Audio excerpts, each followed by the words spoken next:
Mahal kong Gemini, sa pagpasok ng 2025, ang kalangitan ay nagbubukas para sa inyo ng isang taon na puno ng mga transformatibong oportunidad. Maghanda kayong yakapin ang hangin ng pagbago at simulan ang paglalabay ng paglago, pagtuklas sa sarili at katuparan. Sa taong ito, ang mga bituin ay nagsasama-sama para ipakita ang inyong likas na kalakasan, ang inyong kakayahang umangkop, ang inyong pagkausyoso, at ang inyong kakayahang bumuo ng malalim na koneksyon sa ibang tao. Sa taong ito, si Mars, ang planeta ng aksyon at enerhiya, ay nasa unahan.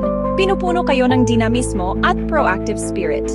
Ang assertive energy na ito ay magagamit ninyo sa lahat ng aspeto ng inyong buhay, na maghihikayat sa inyo na sundan ang inyong mga hilig ng may panibagong sigla at determinasyon. Si Jupiter, ang planeta ng swerte at expansion, ay binabasbasan kayo ng kanyang mabuting presensya sa unang kalahati ng taon na nagbibigay sa inyo ng mga oportunidad para sa paglago at tagumpay.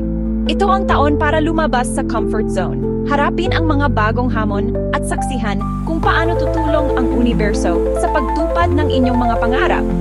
Ang inyong natural na kakayahang umangkop at sumabay sa pagbabago ang magiging pinakamalaking bentahe ninyo habang nilalayag ninyo ang agos ng kosmikong daloy. Maghanda kayong yakapin ang hangin ng pagbabago, mahal kong Gemini, dahil ang 2020 theme ay nangangako na maging isang taon ng kahangahangang transformasyon at paglago. Habang nilalakbay ninyo ang taong ito, huwag kalimutang manatiling tapat sa inyong tunay na sarili. Ang inyong kakaibang pananaw at kakayahang kumonekta sa iba sa intelektual at emosyonal na antas ang inyong pangunahing kalakasan. Sa taong ito, hinihikayat kayo ng universo na yakapin ang inyong duality, tanggapin ang inyong maliwanag at madilim na panig, at hayaang lumiwanag ang inyong liwanag para makita ng lahat. Sa usapin ng pag-ibig, ang 2020 theme ay nangangako ng pagpapalalim ng mga koneksyon at pagkakaroon ng harmoniya sa inyong mga relasyon. Ang unang kalahati ng taon, lalo na sa panahon ng pagdaan ni Jupiter sa inyong zodiac sign, ay magandang panahon para sa mga single na Gemini para makatagpo ng kanilang makakasama. Ang inyong natural na karisma at appeal ay pinag-ibayo na umaakit sa mga potensyal na partner, parang mga gamo-gamo sa apoy. Para sa mga nasa committed relationships na, ang taong ito ay tungkol sa pagpapatibay ng koneksyon na nabuo ninyo at pagpapalalim ng inyong emosyonal na koneksyon. Ang komunikasyon ang susi, at ang pagsisikap na tunay na maunawaan ang mga pangangailangan at kagustuhan ng inyong partner ay magpapatibay sa inyong relasyon. Huwag kalimutang lumikha ng espasyo para sa intimacy at romansa, na muling nagpapaningas ng apoy na unang naglapit sa inyo. Habang tumatakbo ang taon, maaari ninyong matuklasan na naakit kayo sa mga partner na may kaparehong intelektual na kuryosidad at pagkahilig sa buhay. Ang pakikilahok sa mga nakakaengganyong pag-uusap, pagtuklas ng mga bagong lugar, at pagpapalawak ng inyong kaalaman bilang magkapareha ay maglalapit sa inyo. Gayunpaman, mag-ingat sa mga panahon ng retrograde ni Mercury dahil maaari itong humantong sa hindi pagkakaunawaan at mga aberya sa komunikasyon. Sa mga panahong ito, ang pasensya at malinaw na komunikasyon ay mahalaga para malampasan ang anumang hamon na maaring lumitaw. Pagdating sa inyong karera, ang 2025 ay naghaharap ng magkahalong hamon at oportunidad. Ang unang kalahati ng taon ay maaring magdulot ng ilang pressure at balakid habang sinisikap ninyong makamit ang inyong mga layunin sa karera. Ngunit huwag mawala ng pag-asa dahil ang mga pagsubok na ito ay mga hakbang lamang tungo sa mas malaking tagumpay. Ang inyong pagsusumikap, dedikasyon, at kakayahang mag-isip ng hindi karaniwan ay hindi mapapansin. Sa taong ito, hinihikayat kayo ng mga bituin na ilabas ang inyong entrepreneurial spirit at tuklasin ang mga bagong landas para sa paglago.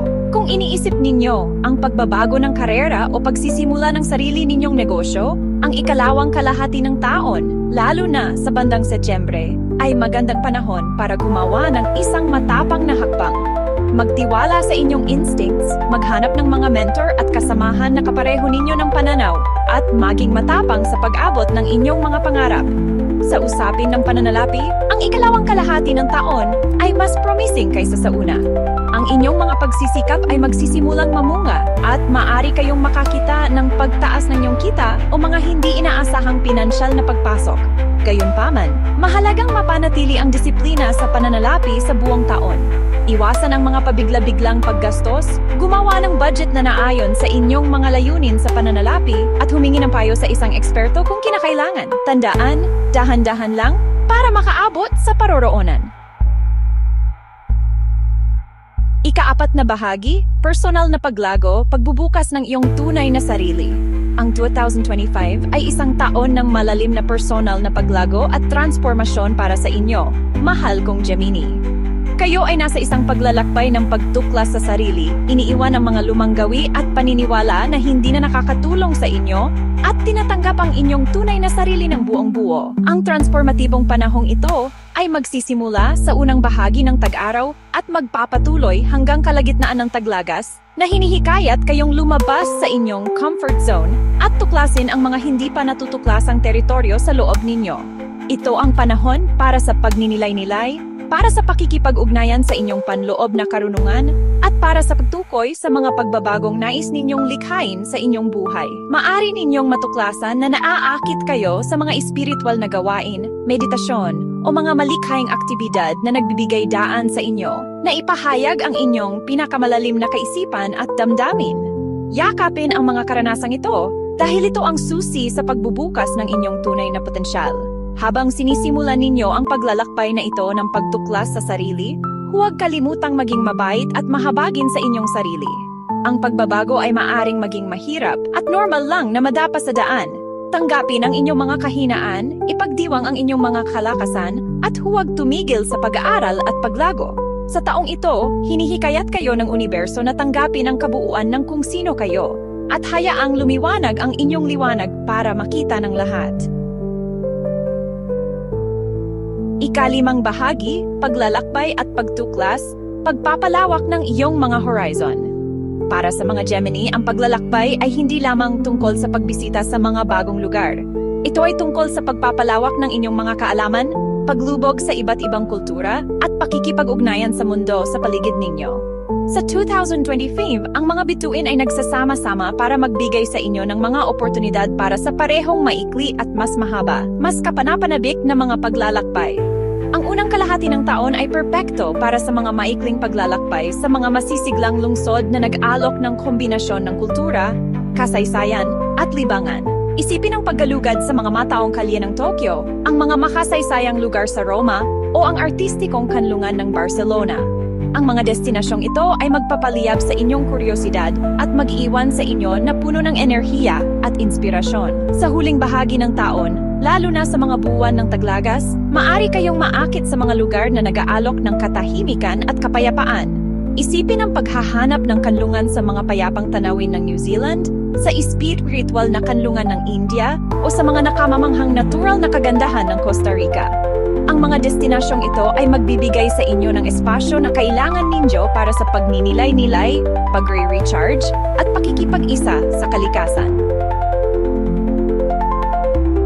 Ika-6 na bahagi, mga payo at gabay, paglalayag sa darating na taon. Habang nilalayag ninyo ang mga pagbabago ng 2025, mahal kong Gemini, isa-puso ang mga payong ito. Yakapin ang pagbabago.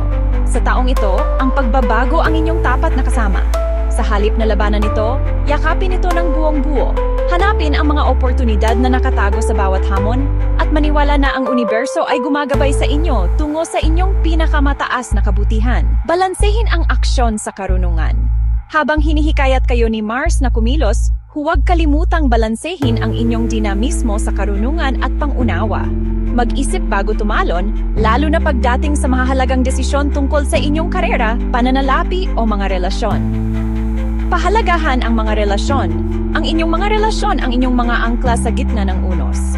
Sa taong ito, gumawa ng malay na pagsisikap na palakasin ang mga ugnayan sa mga mahal sa buhay na nag-aalok ng suporta, pag-unawa at walang kondisyong pagmamahal. Unahin ang pangangalaga sa sarili. Sa isang abala at dinamiko na taon na darating, napakahalagang unahin ang pangangalaga sa sarili. Maglaan ng oras para sa mga aktibidad na nagdudulot sa inyo ng kagalakan, nagpapalusog sa inyong kaluluwa at nagpapanumbalik ng inyong enerhiya. Ito man ay paggugol ng oras sa kalikasan, pagbabasa ng isang magandang libro, o simpleng tahimik na gabi sa bahay. Ang pangangalaga sa sarili ay hindi isang luho, kundi isang pangangailangan. Ikapitong bahagi, konklusyon. Taon ng pangako at katuparan. Habang sumasayaw ang mga bituin sa kalangitan, ang 2025 ay nagbubukas bilang isang taon ng napakalaking pangako at katuparan para sa inyo, mahal kong Gemini. Samantalahin ang mga pagkakataon para sa paglago, pag-ibig, at pakikipagsapalaran na darating sa inyong landas. Maniwala sa inyong kakayahang maglayag sa hindi alam, manatiling tapat sa inyong tunay na sarili at huwag tumigil sa pag-abot sa mga bituin. Ito ang inyong taon para lumiwanag, para mag-iwan ng marka sa mundo, at para lumikha ng isang buhay na makabuluhan at kasyasya. Masiyahan sa paglalakbay, mahal kong Gemini, at panoorin ng may pagkamangha habang tinutulungan kayo ng universo na matupad ang inyong mga pangarap.